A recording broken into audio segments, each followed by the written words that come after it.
Hey, Craig here, and thank you for joining me. In this short video, I would like to answer a question that came across our Facebook page. So Andrew asks, how can we deal with the single-minded coach who is taking more time up from our athlete sporting experience? And this is being seen in longer pre-seasons, and even in the off-season camps. The expectation is growing where athletes, in order to be involved in the sport and to participate to their desired level, they're having to meet a number of other expectations around mainly training volume and training load.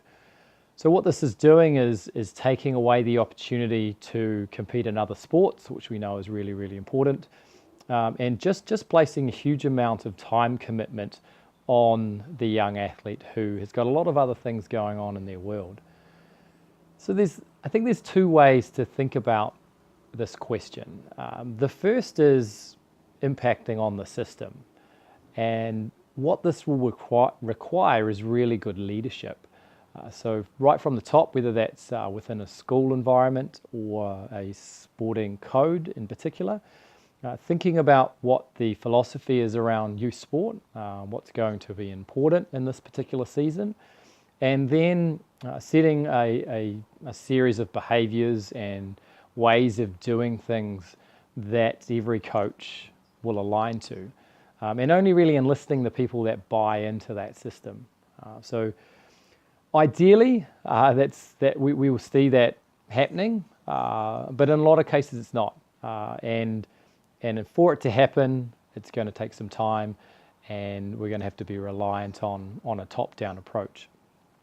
So there is another way, and I think this way is taking the control into our own hands and working with a young athlete to really establish what sort of experience they are having within that particular sport or environment that they're participating in.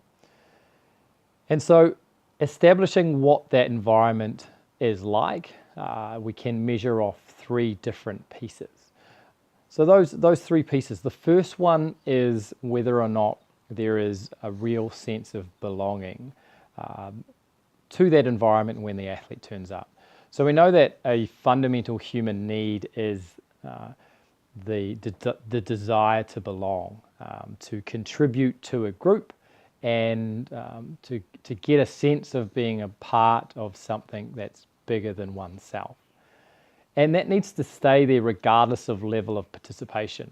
I think we have a really bad habit of understanding the importance of that in social sport or in younger level sport. But as the competition heats up and as we place more importance on the outcome, then we tend to take that time and the ability of the athletes to socially interact away. But it needs to stay. It's really important that people have a chance to feel connected and to do things as a group. The second part of the environment that we can really ascertain the value around is choice. It's really important that young athletes get a choice or have some decision-making ability in what it is that they're doing.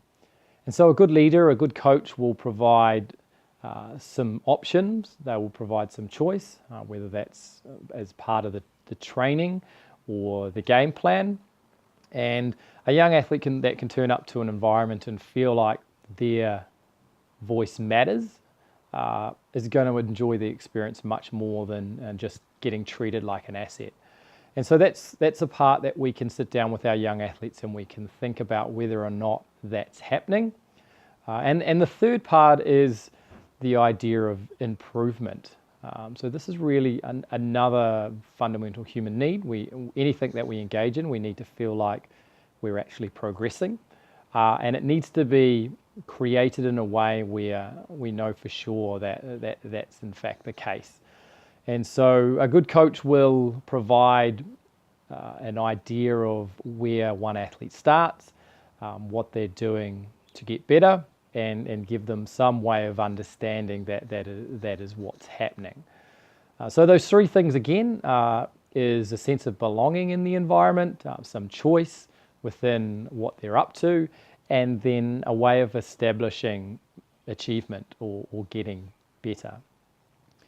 And so the question really is what happens if you're not seeing those three things? That's the hard decision that has to be made. So going into an environment is understanding that those things are important, to giving it some time, and then assessing whether or not in fact those things are there. And if they're not, and if the experience is not an enjoyable one, then it's a case of looking elsewheres, a case of finding an environment that does meet those needs.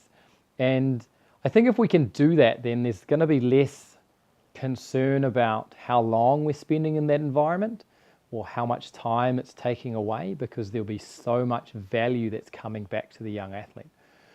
And ultimately, if they're having a voice, then their needs will be being met, which ultimately is what this is all about.